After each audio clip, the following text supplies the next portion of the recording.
Right, so this is my last lecture, and I haven't really said very much of what I came here to say, and there's no way I'm going to say even a quarter of it if in this lecture. So I've got sort of a plan of what I want to say, the fraction of what I should be saying, but I'm very happy to be sidetracked. If any of you has any special interest or see anything that seems like a good question, then I'm happy to be deviated in that direction and spend the rest of the lecture in that direction. So anyway, I was reminded this morning of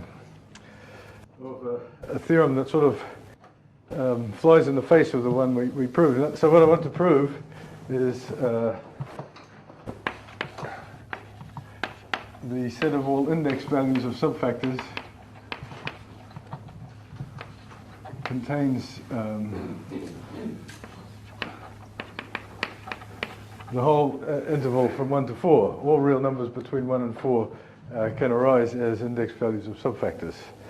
So this might come as a surprise after the theorem that I announced in the first lecture. So I'll actually give you a quick proof of this theorem, and then you can see whether you prefer this one to the other one. So here's the idea. So certainly 1 belongs to the set of all index values. Okay? So subfactor has index 1, then it's the same as being the whole factor.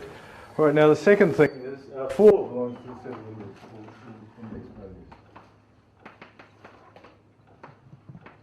values. We could say that you can get this from groups, but I want to exhibit a simpler construction, which is we take m tensor 1 sitting inside m tensor 2 by 2 matrices. Okay, that's certainly a subfactor of index 4, right? I mean, if index means anything, this certainly has index 4 because this is matrices x11, x12, x21, x22. And the index is supposed to count the number of copies of M of this one that you see in this one. Well, there's 4 copies. They're all orthogonal, so it has index 4. So now what I'm going to give you for a particular choice of M, I'm going to give you a continuous family of subfactors which start off being the trivial subfactor and end up being this factor. So therefore the index must vary continuously between 1 and 4, so we have all possible index values. Okay? So I'll give you this nice continuous family. All right, so I'm going to choose M to be itself the tensor product from either 1 to infinity of the 2 by 2 matrices.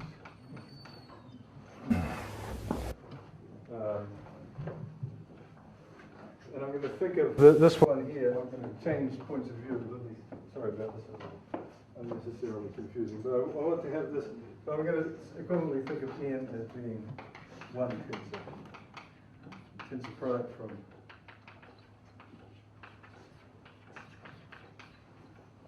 I'm just going to change points of view. It's the same example of just taking the tensor. If I start as this being the small one, and I take the tensor product by the 2 by 2 matrices, I get this one.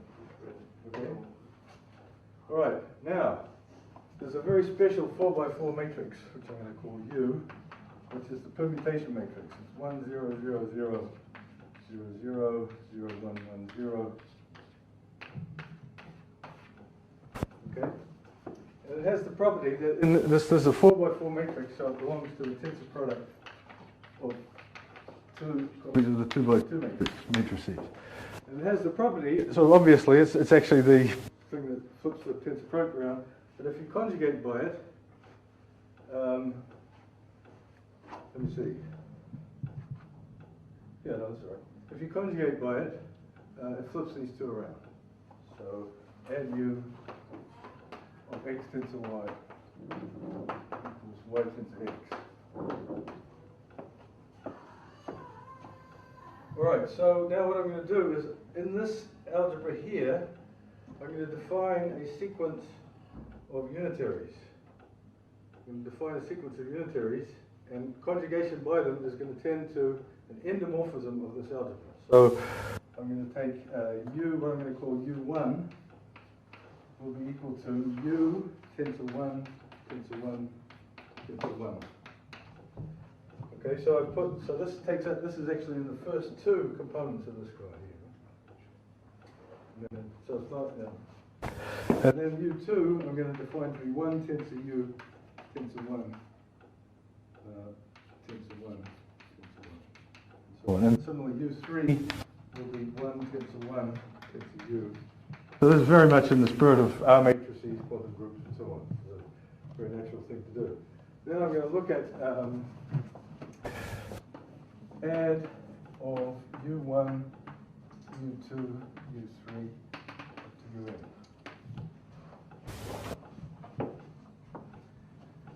So this is conjugation by this, and it's going to act on this entire algebra. Okay? So what you have to convince yourselves of is that this actually is a shift. It shifts everything along. The limit is infinite to infinity. First of all, it stabilizes. So if you conjugate by these, if you take a particular element in there, then sufficiently large u's are not going to act on it. Sufficiently large un's are not going to act on them. So this is actually, this limit exists pointwise in the algebra. So it certainly exists as an endomorphism. And then what I claim is that it does this shift. It takes this tensor product from I equals 1 to infinity and just shifts along one, so this image is n. Now this is nothing but the same result as if you have, so let's do a slightly simple situation. If you have an infinite set of points here, indexed by the natural numbers, and you do the permutation that flips these two, the permutation that flips these two, permutation that flips those two, and you take the product of those, then all you're doing is just pushing this point to this one, this one to this one. If you stop at any point, then the last point will go back to the beginning. But if you take the limit, you've actually done not a permutation anymore, it actually shifts. Okay? Very simple. Have you again the reverse order? U1 to U1? Sorry? U1? I think this is right, isn't it? Add is this times x times un star.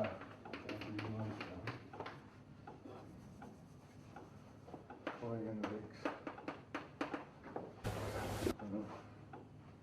There's a battery.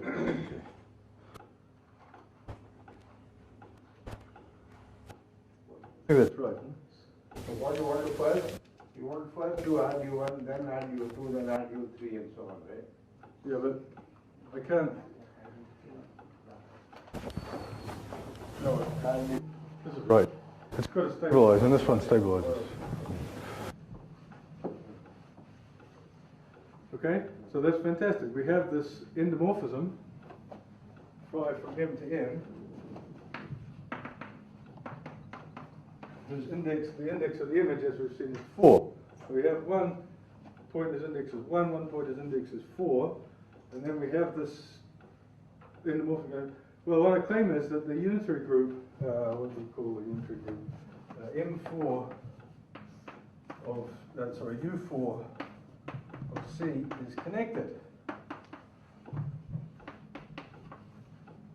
So I can take a path which goes from one continuous path in U4 and ends up at this U. Right? And I'll call these, say, WT.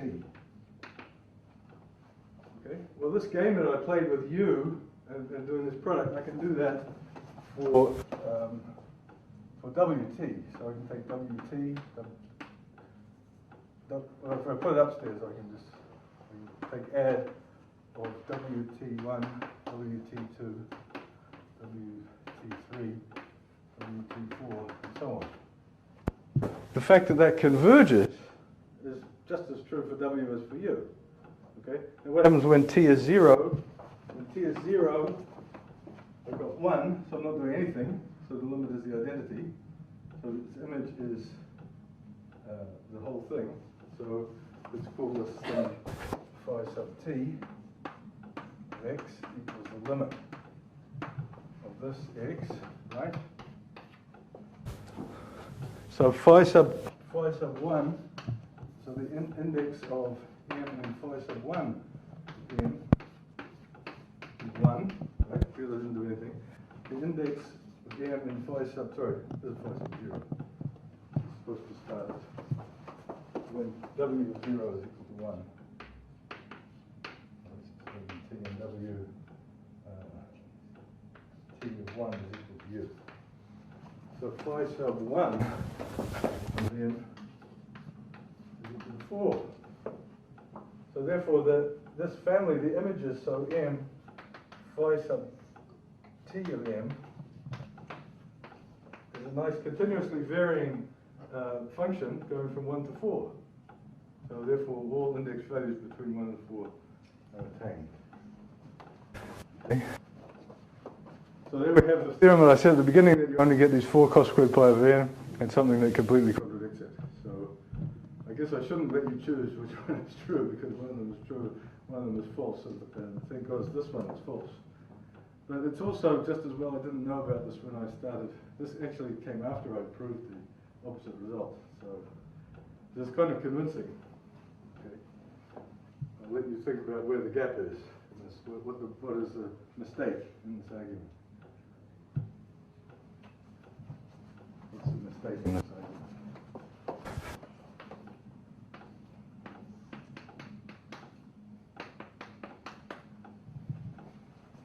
I mean, certainly, when I was very first attempts to answer this index question, I thought about, well, maybe you could get a, just like, I thought maybe you could do exactly this. And therefore it would be any number bigger than 1, but fortunately that failed. Well, fortunately I never saw this example.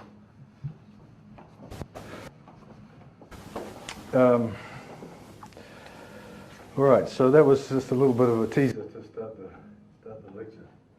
So who's got the answer? Sunda. If you want to composite of functions be continuous, they should both be continuous, right? Well, that's correct, yes.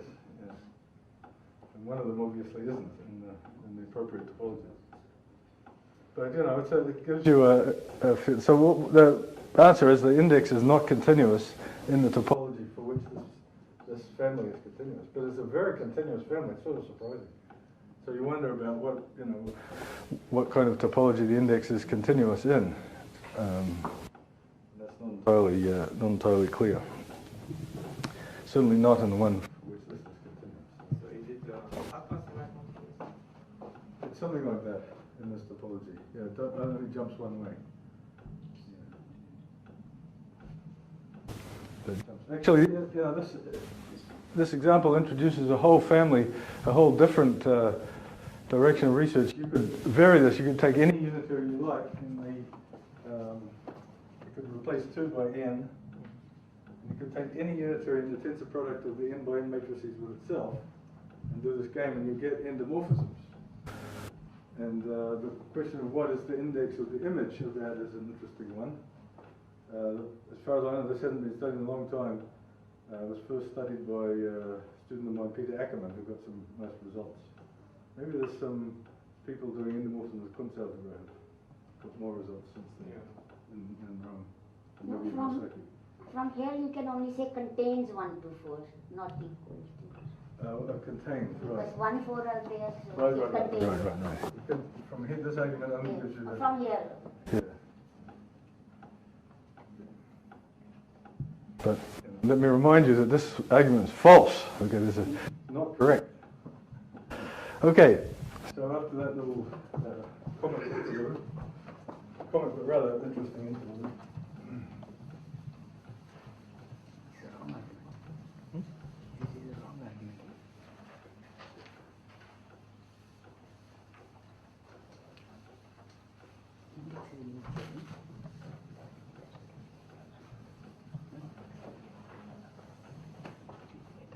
Let's go back to Planar.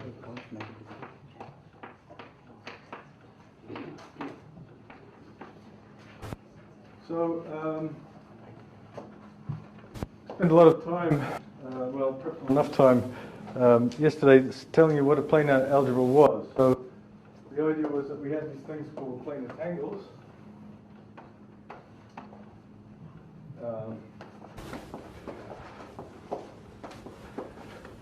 Which drawings like this, which you can think of up to this stuff if you like, but you can also think of them as being very rigid.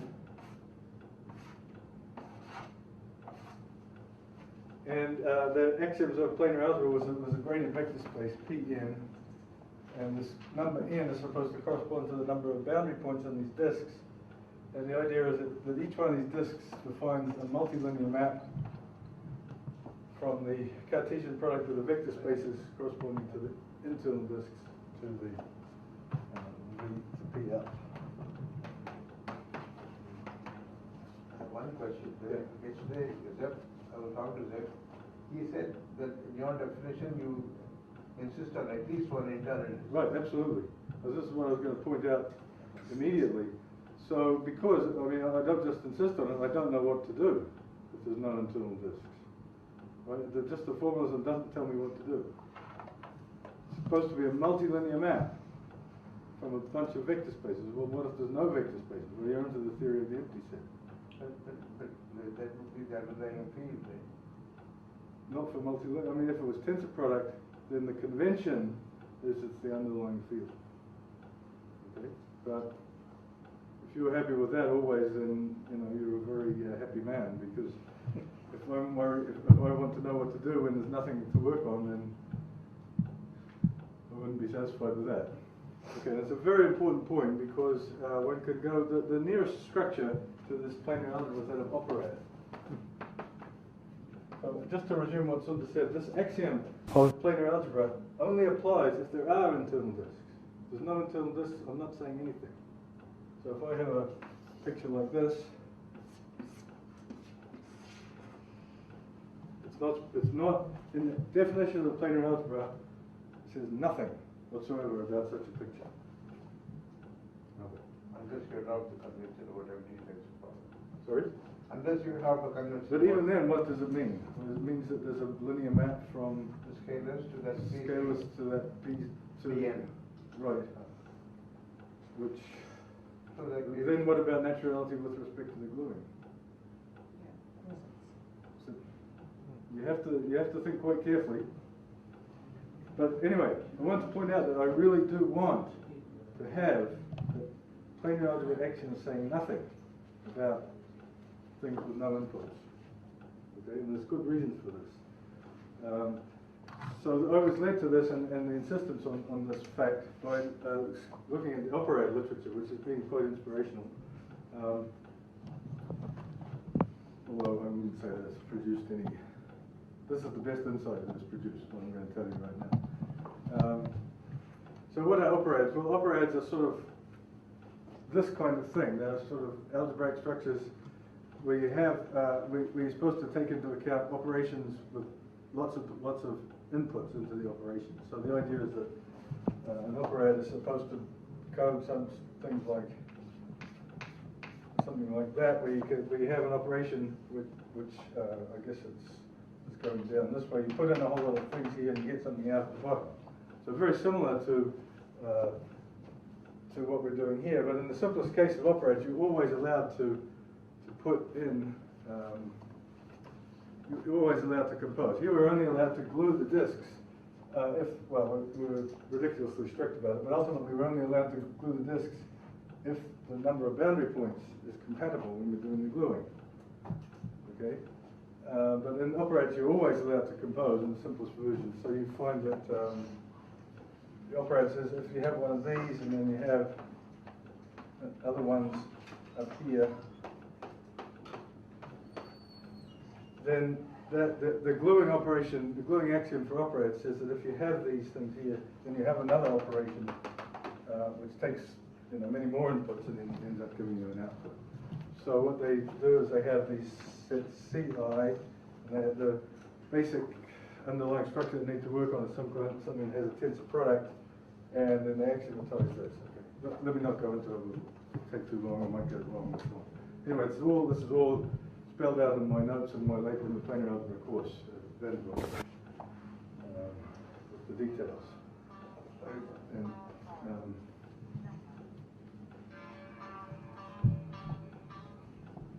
so all of these things, like this thing about the ambiguity of assigning the indices to the edges, are all actually taken care of in the operator formula.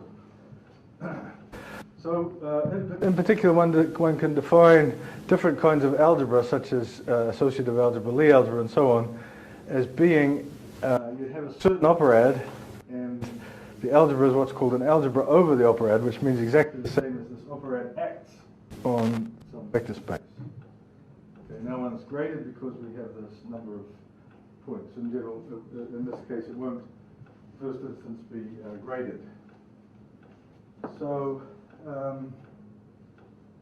right, so in particular, associative algebras are algebras over the associative operad. So there's a certain one of these structures called the associative operad, and by definition, an associative algebra is an algebra over the operad. The operad language has exactly the same problem. What if there's no inputs things to the thing? There's nothing. What do you do? Well, you need an extra piece of structure, and that extra piece of structure ends up being, in the case of associative algebra, an identity. So in order to deal with things with no inputs, you need to have an identity. So unital algebra, unital associative algebra, an operad. You have these axioms saying, giving you the action of the operad, and then you have extra ones saying that there's a map basically from the scalars into the algebra when you translate through the formalism, which has the right properties. Okay, so what's the lesson for us? It says, whatever we do when we want to handle tangles with no input disks, that corresponds to the identity. So in other words, if I say I have a planar algebra and then I tell you what to do with things with no input disks, that's the same as having a unital planar algebra with identity. And so that's the next axiom of planar algebra is a unital planar algebra.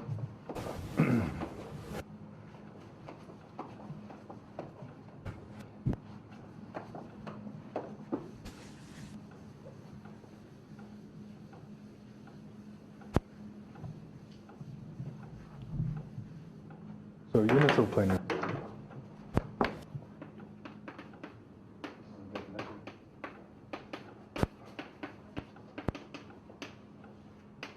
Is a PA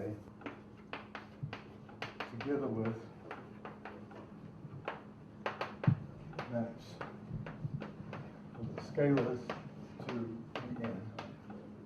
Together with tangle with no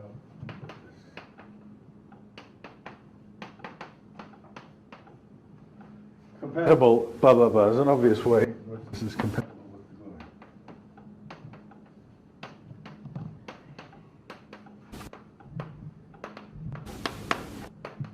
Because if you have a tangle with no input disks, you can glue that into something, get into a planar tangle, get another one, and so on. So there's two ways to do things. And there's an obvious compatibility, and you want that to be true. So how many, now the question is, which I guess I haven't yet approached, how many tangles are there with no input disks? Well, this is the famous Catalan numbers. Given n boundary points,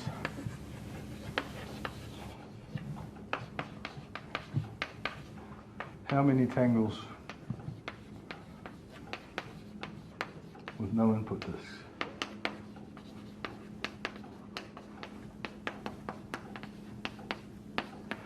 Well, what I just said was the Catalan numbers. Well, that's absolutely false, of course, because in fact there's an infinite number of such things. You can put some fairly arbitrary configuration of closed circles in there, and that's a tangle with no input disks. So in fact, but you can cut that down to size of it by insisting that it be connected. This theory of what's going on, if there are these input disks, has not really been completed because most of the interest is focused on the case where, for one reason or another, you can just get rid of these input disks. So we get the result that the number of such tangles connected, if we add the word connected, and by connected I mean simply that there are no closed strings. then we get the answer to this, which is very easy to calculate. It's 0 if n is odd, and it's 1 over n plus 1, 2n choose n. N is even. So these are the famous Catalan numbers.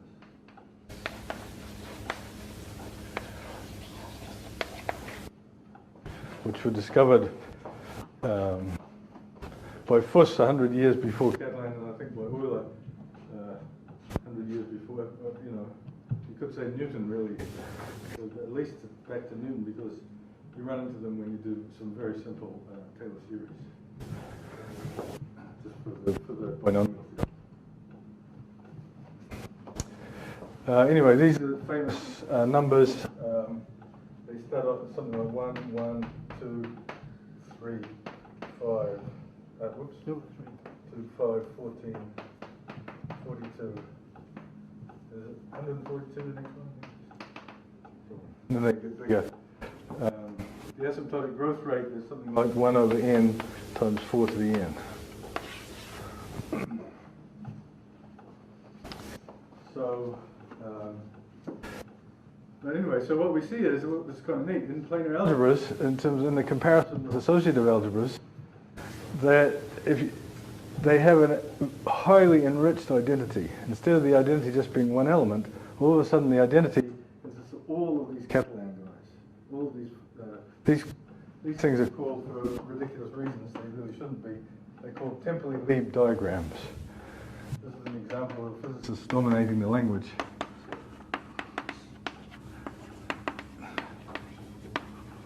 Templey and Lieb had absolutely nothing to do with them.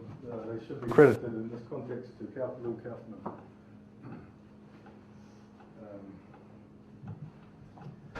Okay, so that's the thing. You know, the idea is that a unital planar algebra has this highly enriched identity, which consists of all of these pictures. They make sense as they give you elements in any unital planar algebra. Of course, these elements may or may not be 0, and they may, in general, they may or may not be linearly independent. That's an interesting question. Okay, so now I want to get on to, let's see, let me just make sure I'm getting everything here.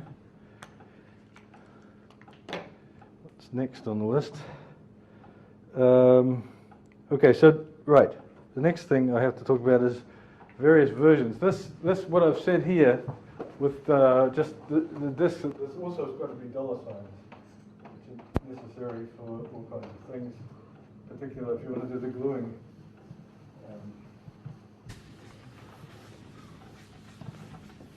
When the things are defined up to isotopy, you certainly need these dollar signs. Actually, some more thought needs to go into the fact that it's well defined without dollar signs with my gluing. I haven't got to the bottom of that yet. Maybe something interesting to say. Okay, so this is what I call a vanilla planar algebra, simply because this is the non-negotiable structure that has to be there. Okay, I've got to have these. Now there's all kinds of variations on it, and I'm going to talk about some of them. The one that Zeph talked about yesterday, we had the strings were oriented in an alternating way, which forced the number of boundary points around every disk to be even. And you can see that that's related. You know, this temporally Lieb structure is supposed to be quite rich, and it lies in this world where there's even number of things around every disk.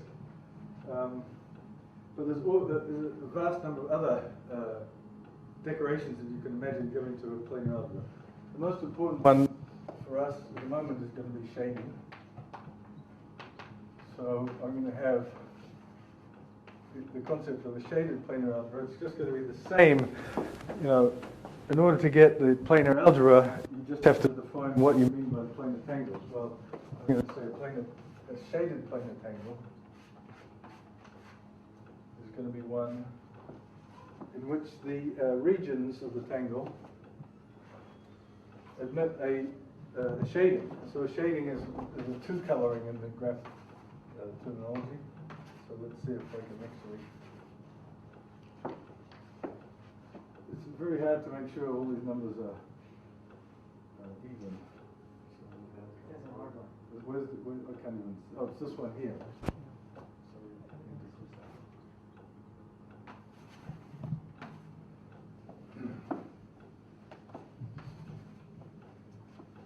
So the difficulty in doing this has led me to the statement that was probability 1, a random integer is odd. Very odd probability. So there's an example of a shaded algebra. Now you'll notice that we also need the dollar signs, right? Even if you don't need them for gluing, you need them to make sense of this. So so you can see that there's two possibilities. The dollar signs, they index, they're sitting on these intervals of the boundary, and you'll see that in the shaded case, they can either go in shaded regions or unshaded regions. So therefore the disks into which we're inputting things are also going to have two kinds. Those where the dollar is in the shaded region, and those where the dollar is in the unshaded region. Right? So this means that you have to add to the P, we have PNs for vanilla planar algebra, because it just depends on the number of boundary points. You have to add a plus or minus, or something mod 2, to take account of the fact that this dollar sign may go in the shaded or the unshaded regions. Okay? That's a fairly innocent addition. Basically, it doesn't change very much. These Pn plus and Pn minus are sort of canonically identified with each other, so it's sort of they're how can I say, redundant, very redundant data, but it makes the whole presentation much more symmetric and aesthetically satisfying. You can see the necessity of it right here. You could get away with not having these by saying that the dollar signs have to go in the shaded or the unshaded regions only, but that's anyway. I should add that a lot of these things started out differently, but with great reluctance I was forced to change the definitions. So that's a shaded planar algebra. Shaded planar algebras can be unital or not.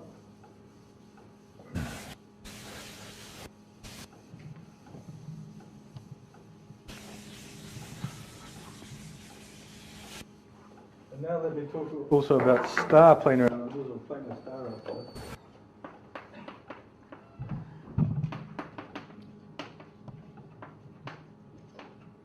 And I've never been quite sure whether they should be called star planar algebras or planar star algebras. But so in the vanilla case, so there's this philosophy that all I have to do is do the vanilla case and you can guess what happens in the other cases. So in the vanilla case, we require that each Pn has a conjugate linear involution.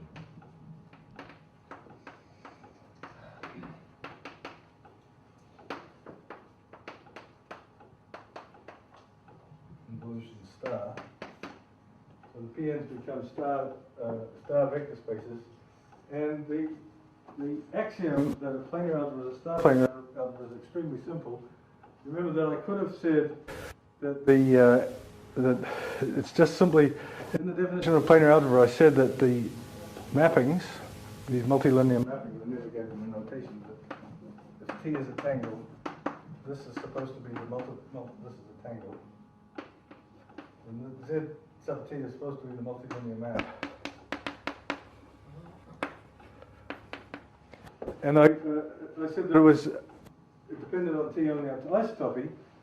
I didn't really spell out the details of that, but you can guess what they are. So I could have replaced isotopy by orientation preserving diffeomorphism, because that's the same thing in these low dimensions. To say that two tangles are isotopic is the same thing as saying that there's a orientation preserving diffeomorphism of the plane which sends one to the other. Okay? Then you can say, well, what about orientation reversing diffeomorphisms? Well, that's exactly what the star structure is. It simply says that Z of T is appropriately invariant with respect to all diffeomorphisms.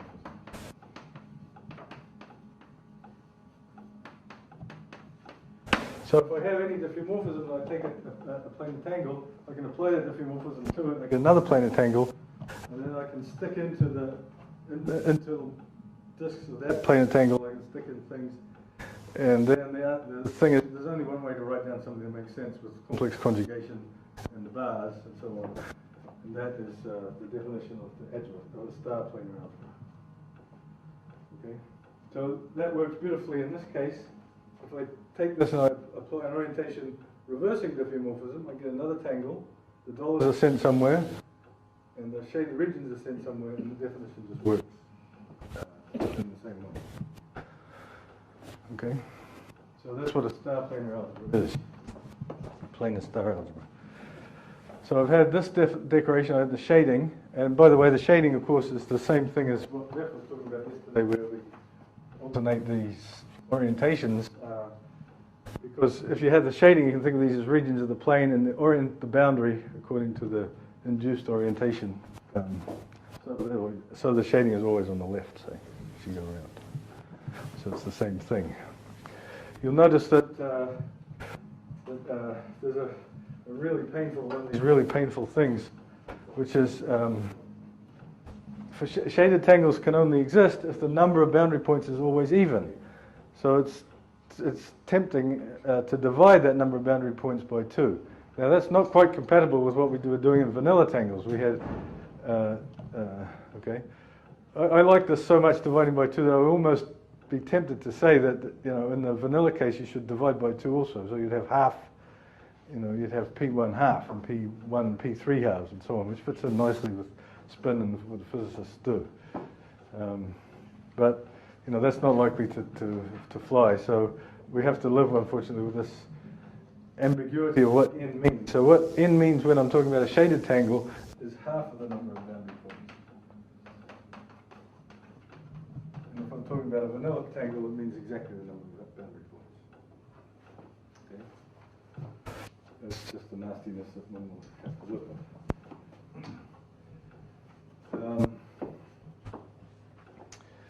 Maybe I'll... If I may just make one remark for people who run planar algebra the way we've been kind of handling them here. Yeah.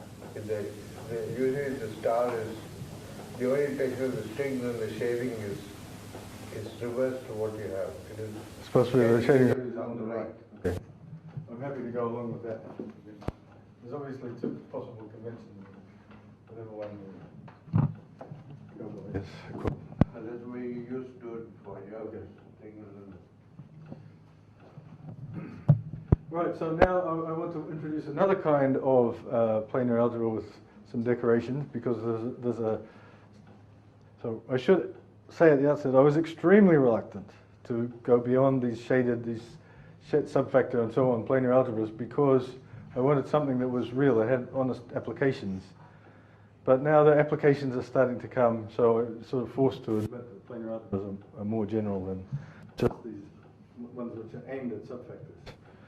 And indeed, even in the world of 2-1 factors, there's good reasons to extend to a bit more general. So next one is oriented planar.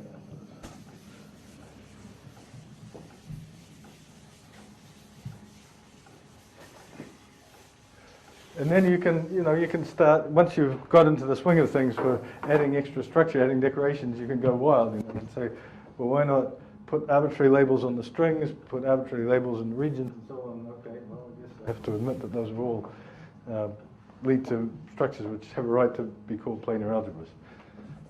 But, you know, as a great believer in Occam's razor, I'm only going to really study them if they have some... if they correspond to some object which I like, or which has some guts to it. So the next thing is oriented.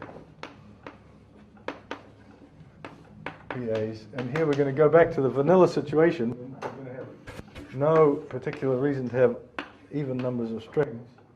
But what we're going to do now is we're going to orient the strings. Completely arbitrarily.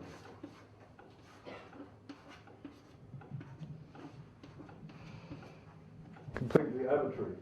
So that's the operator and some dollar signs. Of course, gluing you're only going to be able to glue if the orientation's lined up. So I can only glue something in here if the outgoing things of the tangle that I'm gluing in go in the right directions. Okay, so that's one thing. The gluing, I have to take care of that boundary structure. And the second thing is, when I define a planar algebra over this, so that gives me the operator, planar algebra over that, the notion, one's going to have vector spaces Pn, but n, instead of just being a number now, it has to be the whole sequence of orientations around the boundary. So I'll write that by P sub n, where this is a vector of zeros and ones, or up and down, or whatever it is. It's a vector of z mod 2, plus 1, minus 1, whatever you want. So n equals an arbitrary sequence of ups, ins, and outs around the boundary. Okay? So for computers, obviously, zeros and ones are better to put here than up arrows and down arrows. And for formulae, often, it's much nicer if you actually have plus or minus 1. Anyway, the idea is obvious. You have to give the data, you have to give these vector spaces for everything. Okay, so planar algebra, oriented planar algebra will be algebra over this operator. Okay? And I guess Zeph's, the tensor networks that he was doing at the beginning give an example of this, where this arrow, the orientations give you the possibility of telling, distinguishing between V and its dual, vector space and its dual. And you can do the whole theory without having a basis. All you need is the pairing between the vector space and its dual. I should also say, I should have said a long time ago, is that these planar algebras are sort of my take on the whole thing. There's all kinds of other people who have come up with similar structures. Greg Kuperberg was perhaps the first with his spiders, and then the category people got in on the game, which they tend to do. And so these things are intimately related to tensor categories, pivotal tensor categories, spherical tensor categories, two categories, and so on, all kinds of categories. But to make the exact dictionary between all these objects would be a paper in itself. So, and once again, my guiding philosophy was I only want something which has some analysis type structure, some honest tilt spaces associated with it. Okay, so let's do that for the case of shaded algebras and then the case of oriented planar algebras, where I believe it's work in progress, but for stuff like so I'm going to define, I guess Zeph did it yesterday, but I won't have to do it again, a subfactor planar algebra is a shaded, first of all, I'll just put in all the conditions. It's a shaded planar algebra. It's a unital shaded planar algebra. It's a star planar algebra.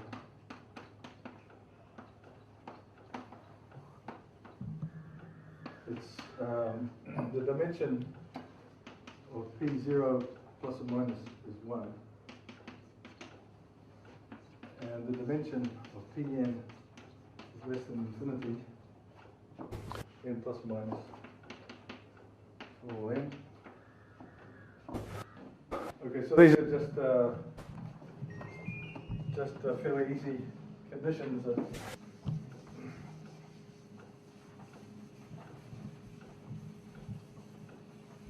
don't require,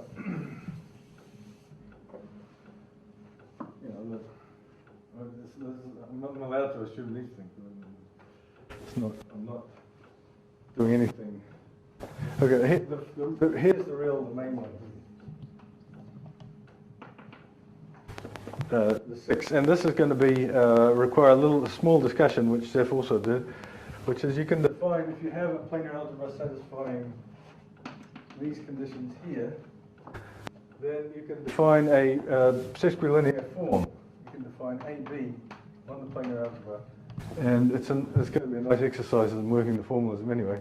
What I claim is that it's this.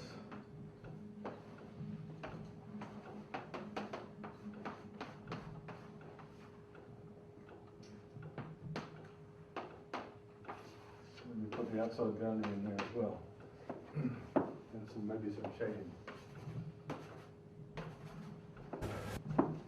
So what's going on here? I've got an element A is in a particular, A and B belong to a particular Pn plus or minus, same plus, same minus, Pn epsilon.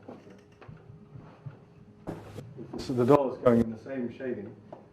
And then, so let's just work the formalism to see what this means. A sesquilinear form has got to be a number, right? So what does this mean? We take A, we take B. It's a star algebra, so we can take B star. We stick that in there. This is what I've drawn is a tangle, shaded tangle. It ends up in P0, in this case P0 plus. But I've said that P0 plus is one-dimensional. So that means that it's a scalars. So it's a scalar, but only it's an actual number. But, it's a multiple of. It's an element of a one-dimensional complex vector space. It's only a number if I can identify that complex vector space canonically with C. But because it's a unital planar algebra, this guy has to give me a canonical. So this is something with a dollar in it, no input disks. But since it's unital, no input disks makes sense. So this gives me an actual element of P0 plus. Okay, so I call that one. I make that. Well, actually, you can check by the axioms that there has to be. Its square is. This is one. Okay, it's not a question of normalization. This is forced to. I suppose it is. Identify the complex numbers canonically in such a way that this is equal to 1. So therefore this thing becomes a number. And the axiom is that this is a positive definite in the product.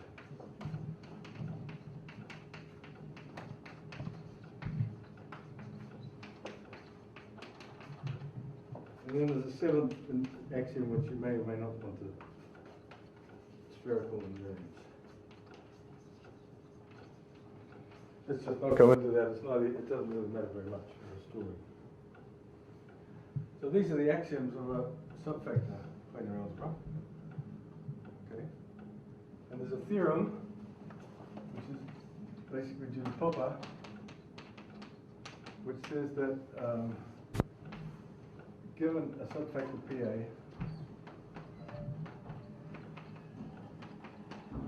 there exists a subfactor for which Pn plus is equal to this n prime intersect nk. I guess Pn minus 1.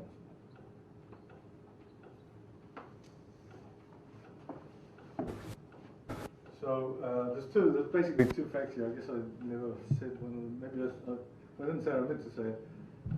These invariants, this standard invariant, these higher relative commutants, whatever you want to centralize, they form a planar algebra, subfactor planar algebra. And the converse is true. Given a subfactor planar algebra, there exists a subfactor n contained in n, having this as its standard invariant. Okay.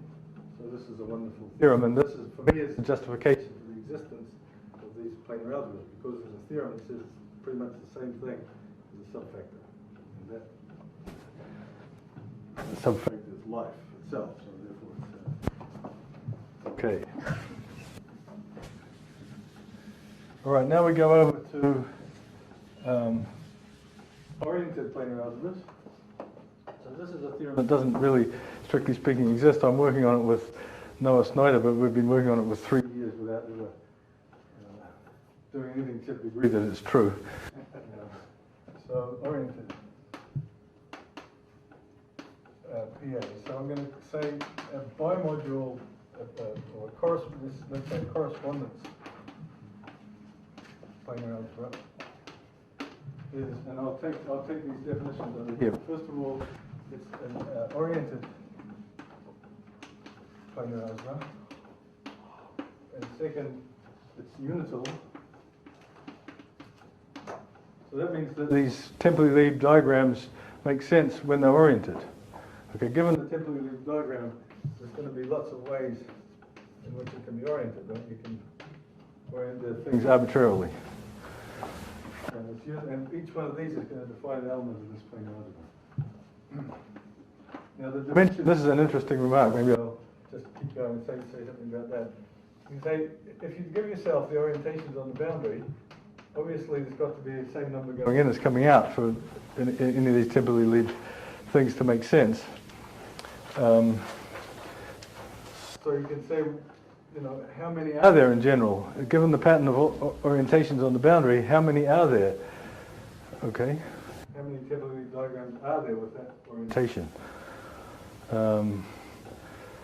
And second, you know, since this is supposed to be a rich structure, when do you get the most? Okay, so well, one thing is obvious is if the orientations are all up on one side and all down or going in on the other side, then there's only one way to do it.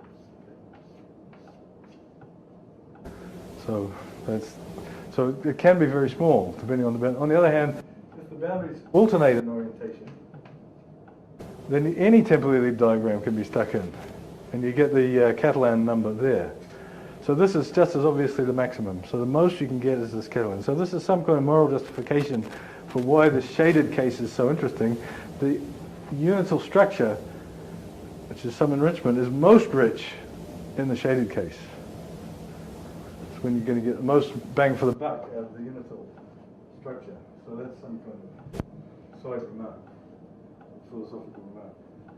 Now there's the question of what exactly is the number of these things. If you give yourself the orientation to them now, well, I solved this. It's in the Vanderbilt notes. I've forgotten what the answer is, but the trick was to use sort of Wojciechowski type stuff. There's an explicit answer. It's the number of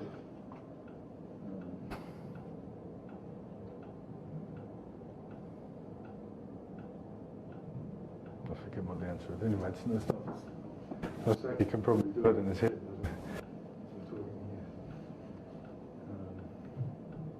There's some free. As soon as you say the word free, you get the answer. Unital. So oriented planar algebra is correspondence planar algebra. Oriented unital star PA.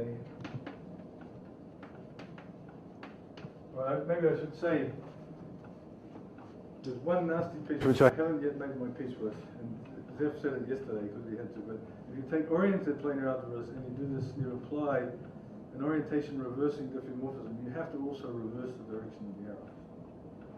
It's the image of the orientation under the diffeomorphism, but then you have to, I think. I mean, it's one of these things where orientation is reversed to the plane, so induced and so on. Anyway, you have to be careful a little bit with what you do with the orientation of the algebra. It's probably canonical, the right thing to do if you say everything absolutely correctly in terms of orientations. For the dimension of P0 is equal to 1, there's no P0 plus or minus. 0 is a vector, no orientation to worry about. 5, dimension Pn is less than infinity for all vectors n and 6.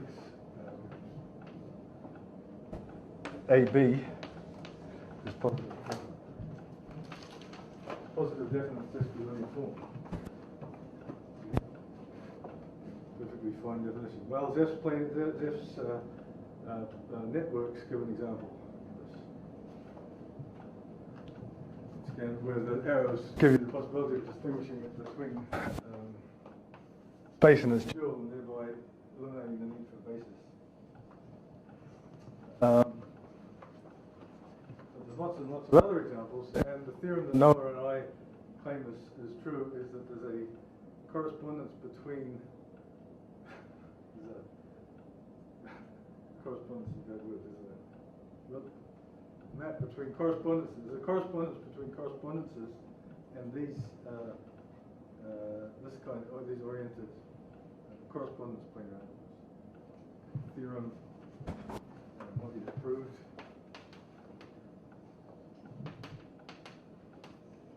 Noah Snyder. Correspondences correspond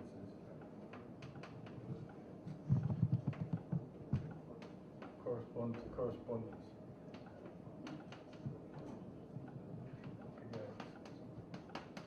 Now I should explain a little bit about what this means. This is correspondence in the sense of Alain Connes. whereas it's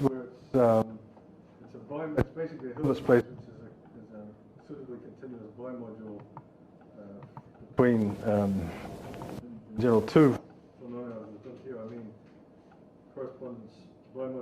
correspondence between M and itself. So it's a sort of situation we have M, H, N. Okay. Now this arrow going between them you can't expect it to be one-to-one or faithful or anything like that, just because it's not true even in the subvector case. Right? What you have to say, what's M? And it's not going to. The planar algebra is not going to capture everything about M. In general, it's going to be amenability questions, finite depth, and so on and so forth. But there should be such a theorem, and the invariance of a correspondence that you're going to pick up by what this planar algebra is going to do is going to be exactly, you're going to take this correspondence V, which we call V, and you're going to look at V, tensor V bar, tensor V, so on. This is the dual correspondence. And the vector spaces Pn are going to simply be it's the Hom from this to the trivial one, to M itself, L2 of M. Okay. So that's a theorem in the process of. Every time we try to make progress on actually writing down this theorem, I think it's almost trivial to prove. We get stuck into the classification of these correspondences, even in very small index. The correspondences have a left dimension, right dimension, even when these are very small. The classification is not done. So this ADE classification, which I'm talking about of subvectors, needs to be enriched somewhat to get the correspondences. But taking a look back. So these are they 2-1 fighters? Yeah. Staying in the 2-1 world. And you want finite dimension both ways, right? Yeah.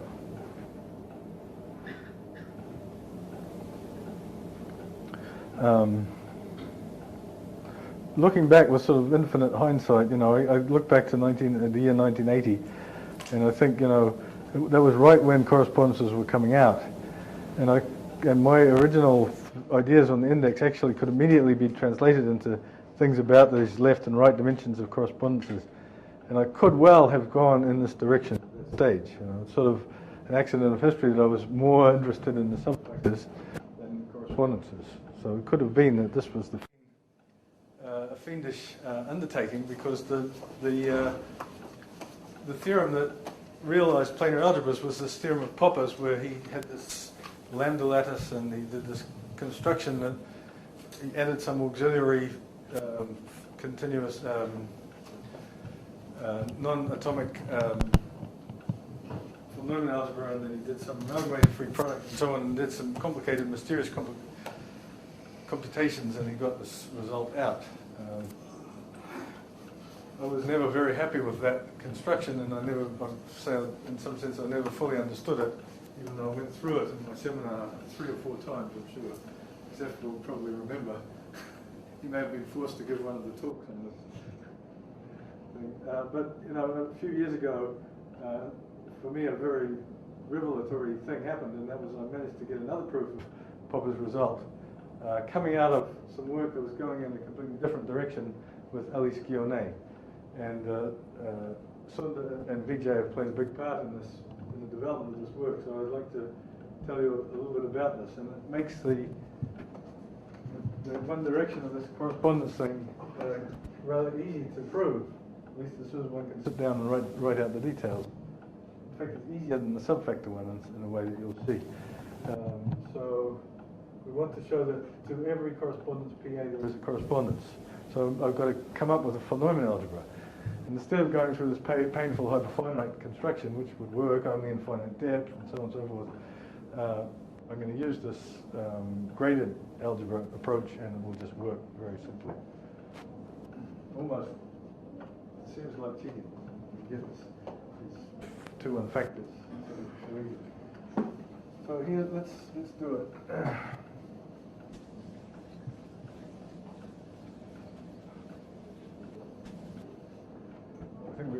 o'clock now, so that's. Oops, thanks.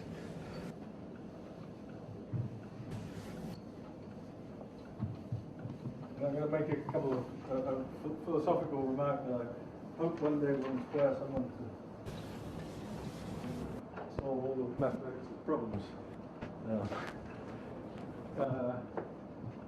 So I haven't gone into it, and it's not fair that I haven't gone into it. So I have to, a planar algebra. When you see it for the first time, I've said that every time you have one of these planar tangles, there's an operation. Okay, so we're thinking of it as an algebraic structure with many, many, many operations. But I've just been drawing these ad hoc tangles every time, so you might think that these operations are there's a few of them and they're not very they're kind of arbitrary. That's not at all the case. A planar algebra, these planar tangles, the set of planar tangles contains all kinds of beautiful ones. And in the interest of time, I'm just going to give you one planar tangle which makes one algebra structure. But in fact, looking at all these planar tangles, every time I think, well, that's all of the algebra. So what is this associative algebra structures? I think that's it, I've got the whole list, there's no more. And then a month later I'll say, oh look, there's another one, and so on. And even in this very simple one, there's an open problem of classifying all of the ways of doing it, which give you associative algebra structures. So let's say a graded algebra structure.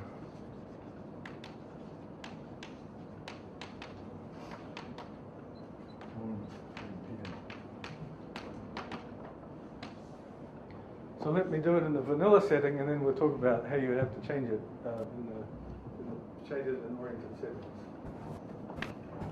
So Pn, we're going to think of this as a graded vector space.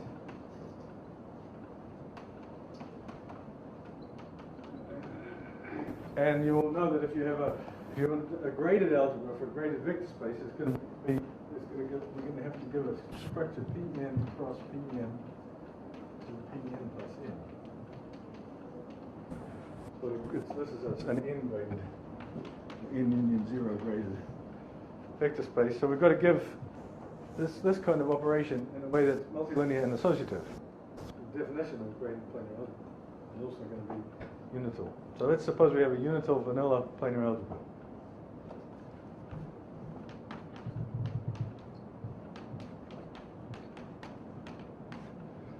Okay, so I want to, in order to make this into a graded algebra, associative algebra, I've got to get a multilinear map from here to here. Key is multilinear, it's bilinear in this case. So we know that our tangles give multilinear maps. So maybe I can get such a map from a tangle. So that's indeed the case. Here's the tangle. So I just have to tell you, in order to complete it, I have to put the dollar signs in. There it is. There's a tangle. Now we go back to the axioms of planar algebra. What do they say? They say that every tangle gives a multilinear map from the Cartesian product of the vector spaces corresponding to the internal disks to the output disk. So if this is n, in this case I've done n equals 3 and n equals 6. And I've ended up in this tangle by the axioms of planar algebra gives a bilinear map from P3 across P6 to P9. And replacing 3, 6, and 9 by n and m, we get the right thing. So these tangles, with 3 and 6 replaced by n and m, give you a graded algebra structure on any vanilla planar algebra. It may or may not be associative. Well, it follows from the axioms. A little game in the axioms of isotopy invariance will check that this is associative. Associative.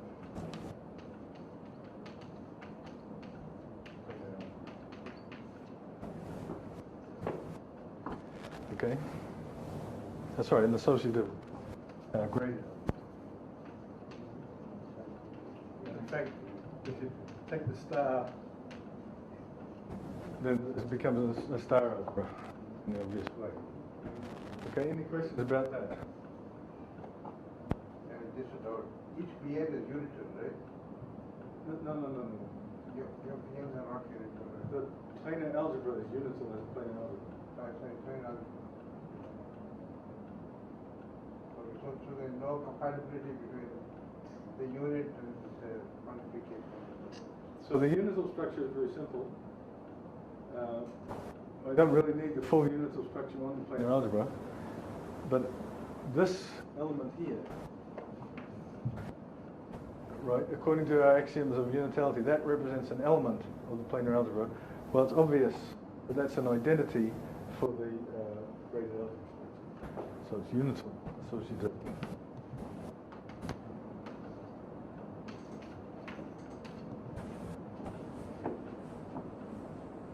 Okay, in fact, we've got a lot more, which we will kind of explore later on, but I'm not going to get time to explore them in talks. Okay, so now I should say that I thought about this structure on planar algebra from the very earliest days of planar algebras, and I even have a little notebook somewhere with some interesting notes on it, which I'm trying to find because I believe there's a third construction that I have to unearth.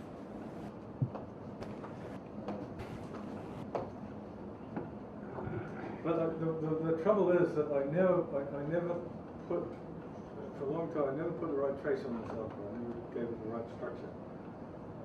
And what happened was eventually,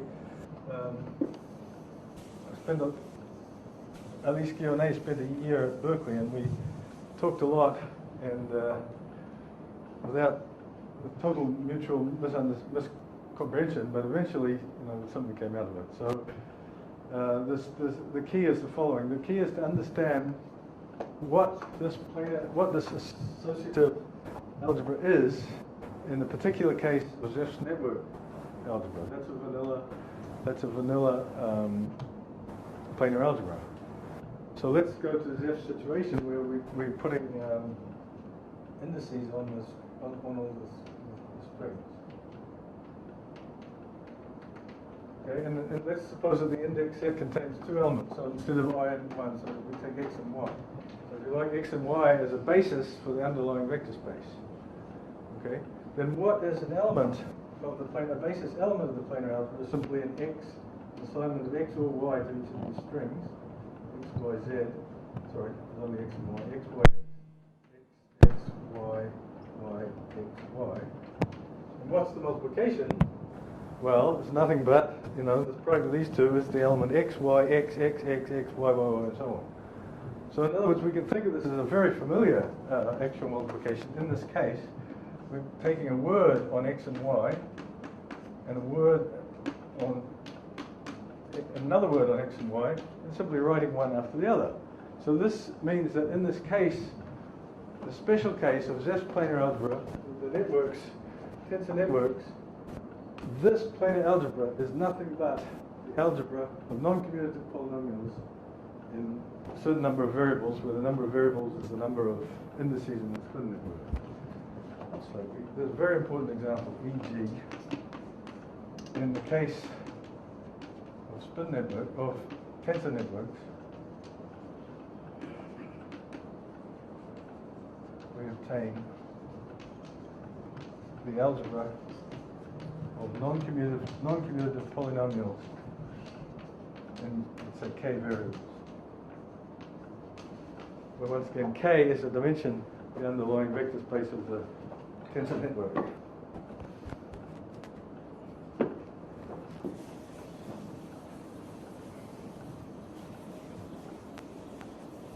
What about the star structure? Well, these stars are self-adjoint. K self-adjoint variables.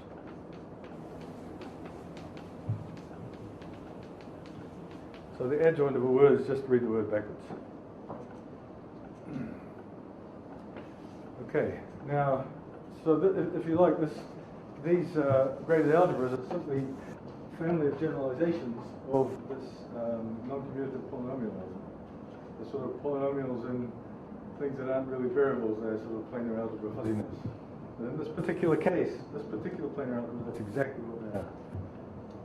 Okay, now, what happened was that Elise and I, there was been this work of Mingo and Spiker and other people and so on. In fact, eventually it was clear it got traced right back to physicist Tuft, where they were drawing pictures in these random matrix theory the pictures were like the planar algebra pictures, not just like them, identical in every respect. I had trouble convincing them that this the right way because it's a dual picture and so on. But, you know, eventually they end up drawing their pictures, so they're exactly the same as the ones in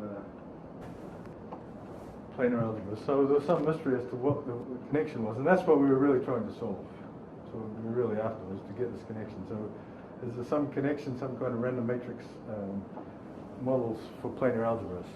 And that's ultimately what we got with Dima, Sliaktenko, and the bonus was that we got these random matrix models where the number of random matrices was actually non-integer. So something of a certain amount of interest to the physicists. But of course, not just, you know, pie in the sky, but serious. These are genuine Hilbert space random and, you know, real limits of random matrices.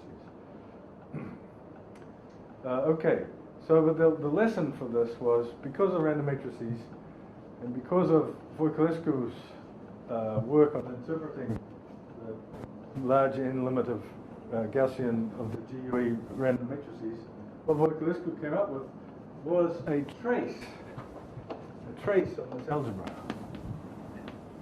And this was the ingredient that had been missing for many years. Can you make a remark? Sorry?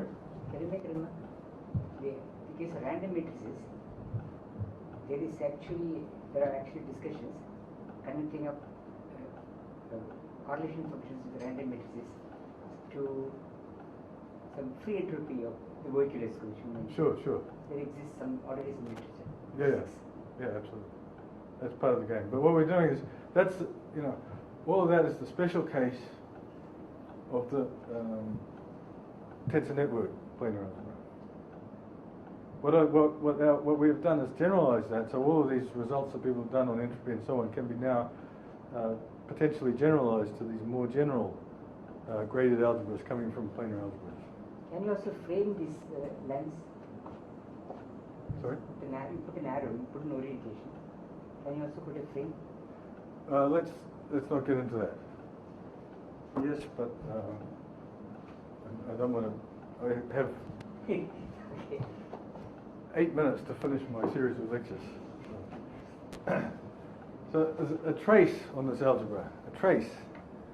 And the trace was something that one would never have thought of, I don't think, without going through this random matrix thing. And that was the following. It's a very simple trace. It uses the unital structure now in a big way and introduces another ingredient into this sort of operatic thing which I don't really know, which I'm searching for an understanding of. And that's the following. So I on the graded algebra. And here it is, a trace of x. So x is in the graded algebra, so it suffices to define it on any graded piece, so we can suppose that x is in Pn, and I'm simply going to define this to be x. I'm going to take x, I'm going to put it in a box with a certain number of boundary points, and I'm going to take the sum of all temporally lead diagrams of the ways of putting that. So this is an example of an element that I'm taking the sum over. So I'm tying these points on the boundary up in all possible planar fashions, temporally lead diagrams. So this is nothing but the trace that Voiculescu defined in the case of the tensor networks, but the observation that definition makes sense in an arbitrary unital planar algebra, vanilla planar algebra, star algebra. Okay? So the trace is not a single diagram here, it's a sum of all possible things here. Any questions about that? The arbitrary oriented, this is not the oriented. This is not the oriented case. Okay, let me answer that question immediately. Do the oriented case. So we go back here, and instead of starting with a vanilla planar algebra, we start off with an oriented planar algebra. Then we go through the same game. We put orientations on all the strings, and we get another graded algebra. Except that now the algebra is graded by not by the natural numbers, but graded by these vectors with things going to them. Right. And then the grading structure is just concatenate the vectors. So Now, so this gives a trace on the thing, and it will give a trace also in the oriented case. So what Voiculescu proved in the case of the tensor networks, this thing about random, and it follows from, because it's random matrices, is that this trace is a trace, so trace of xy equals trace of yx, and also that it's positive definite.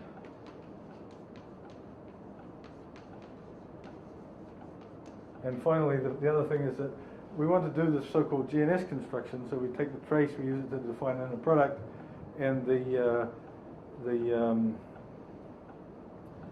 then we take left multiplication operators. They have to be bounded. There's this technical boundedness condition coming from the operators. Anyway, he also proved that is satisfied. And now what we were able to do was prove all of these three things for general planar algebra with suitable positivity. Okay, and that will be true, just as true, if there's orientations or not. Okay, but there's a technical nightmare which goes in right at the start, which is that this inner product, so the new inner product we get, is not the same one that I talked about before. So what's the inner product between x and y in this Voiculescu inner product? Well, we take x, we take y, take the star of y, and in the old situation, these two would be orthogonal unless the number of points on the boundary was the same, and then we just connect them up with the dollar signs. But in the Voiculescu inner product, we take all possible temporally lead pairings here and get a number in that way. So it's not at all obvious that this is positive definite, nor is it obvious how on earth you're going to work with it, because this is an element with 4 strings, this is an element with 6 strings, and they're not orthogonal. There's going to be lots of ways of doing that. So we got around that initially by using this, what was in the Voiculescu case would have been Fock space. We had a generalization of this Fock space to an arbitrary planar algebra, and we did this. We managed to do some kind of orthogonalization, but independently, Sundar and Vijay and us, namely Kevin Walker, especially myself and Dima, saw that there was a way, a very natural way, which is a sort of non-commutative Chebyshev polynomials, to actually orthogonalize this whole picture. So, in other words, you could do a linear transformation which took this graded vector space with this inner product and naturally map it into the graded vector space with another inner product.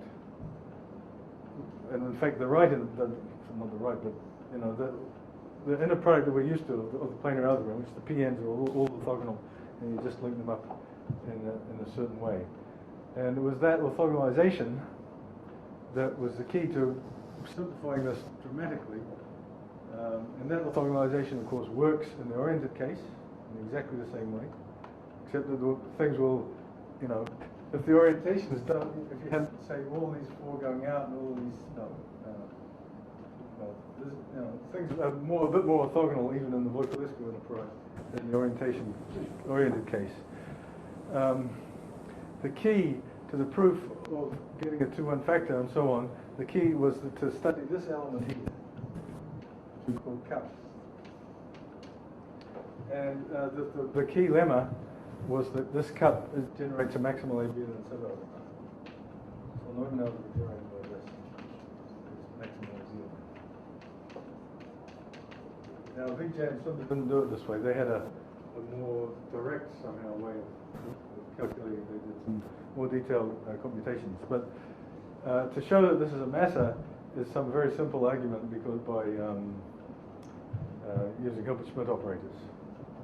So, and once this is a massa, then the fact that it's a factor is not so hard because you have to, anything that's in the center has to commute with this guy, therefore it's got to be in the algebra generated by that. So you just got to come up with something that doesn't commute with it. And the thing that we came up with was double cut.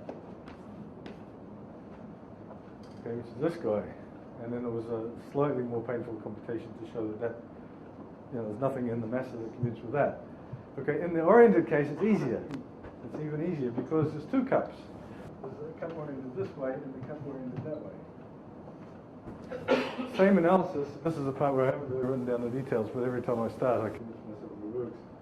The same analysis shows that they both generate masses, and they obviously, you don't even need to introduce double cut, because nothing in this algebra here can possibly commute with things in that algebra there. So that, and then once you've got that, then the correspondences are easy to define. You just define the Hilbert space. You have the correspondence given by,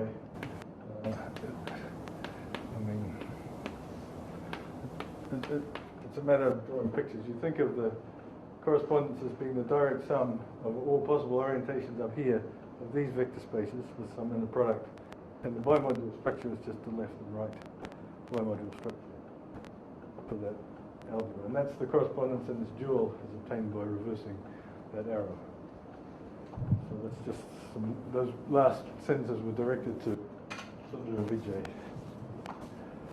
So that's time has run out. So that's the end of my series of talks. I would like to have talked about lots of other things, including the classification of low index subfactors, but that's it. I'm sort of happy to have said what I've said. Thank you all for listening.